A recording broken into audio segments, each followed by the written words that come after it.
Títulos corporativos, CRIs, CRAs, debêntures. O que são esses investimentos? Muitas pessoas têm dúvidas e a gente vai responder todas essas dúvidas nesse vídeo aqui, tá bom? Quem vai responder é o Vinícius Romano, o nosso especialista em renda fixa aqui na Suno. Com vocês, Vinícius. Valeu, Thiago. Obrigado pelo convite. Aqui é o Vinícius e hoje a gente vai falar sobre títulos corporativos. Mas o que são os títulos corporativos? Da mesma forma que a gente tem os títulos públicos e os títulos bancários, como a gente já abordou em outros vídeos, a gente tem os títulos corporativos, que são títulos emitidos por empresas.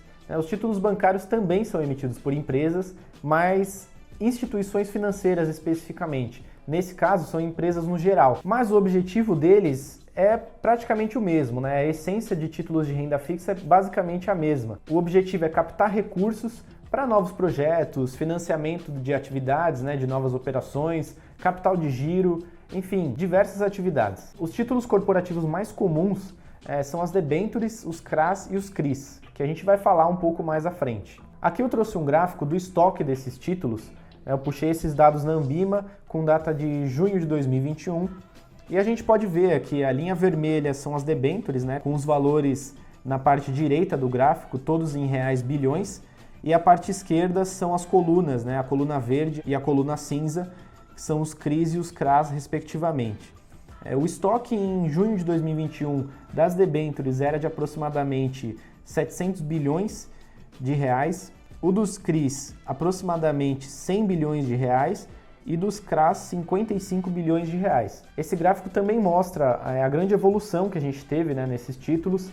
As debêntures saíram ali de 2012 de 500 bilhões para 700 em 2021 e a grande evolução mesmo, na minha opinião, foram dos CRIs e dos CRAs. Era um produto ainda pouco distribuído em 2012, nos anos passados ali, e de lá para cá cresceu bastante. Os CRAs saíram de 400 milhões para 55 bilhões e os CRIs saíram de 33 bilhões para 99 bi.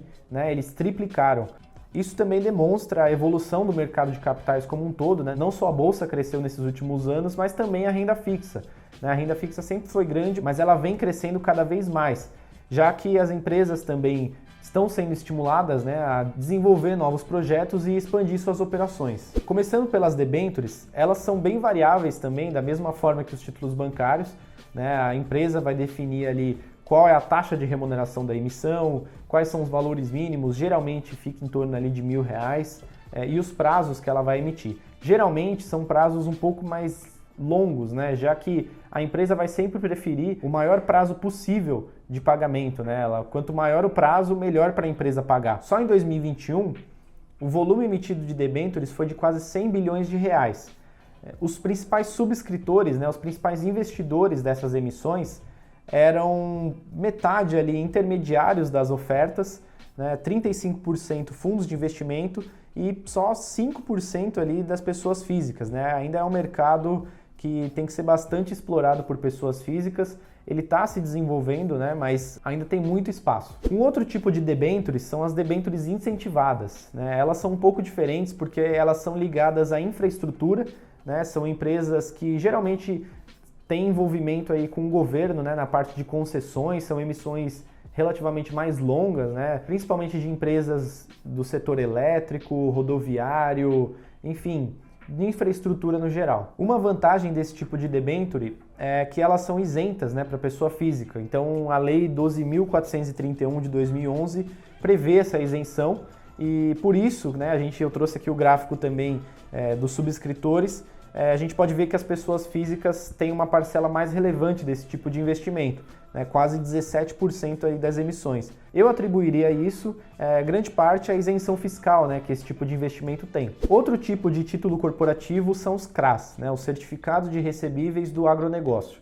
Eles são bem parecidos com as LCAs que a gente falou nesse vídeo e a principal diferença é a sua estrutura. Então, eles são títulos securitizados, envolve ali uma empresa securitizadora no meio, mais pela estruturação do produto, mas a essência é a mesma, Eles são ligados ao setor do agronegócio e também possuem isenção fiscal para pessoas físicas. Isso pode explicar também o gráfico aqui de junho que eu trouxe, que quase 50% dos participantes dos CRAs em 2021 são pessoas físicas. E o último título que eu quero mostrar aqui para vocês hoje são os CRIs, os Certificados de Recebíveis Imobiliários. Então eles são muito semelhantes aos CRAs, mas ao invés de eles serem ligados ao setor do agronegócio, eles são ligados ao setor imobiliário. Mais diferente dos CRAs, no caso dos CRIs aqui, os subscritores têm uma estrutura um pouco diferente, até mais parecida com as debêntures incentivadas. As pessoas físicas aqui não representam nem perto de 50%, né? Ali está próximo dos 17%. Então tem muito que ainda desenvolver. Esses títulos eles costumam ser um pouco mais arriscados por não ter a proteção do FGC como os bancários têm e também não são emitidos pelo governo, né? Então o risco deles é atrelado à própria empresa, né? O próprio emissor do título. Então deve ter uma boa avaliação ali no crédito da empresa, quais são as condições que você vai ter de remuneração, se o título tem algum tipo de garantia, né, ou se não tem nada de garantia, e o rating dessas operações, né, que são notas de crédito que agências independentes dão para as empresas e podem servir como um bom norte também na hora de tomar uma decisão. Bom, pessoal, esse vídeo fica por aqui. Não se esqueçam de curtir o vídeo, se inscrever no canal e ativar as notificações. Valeu!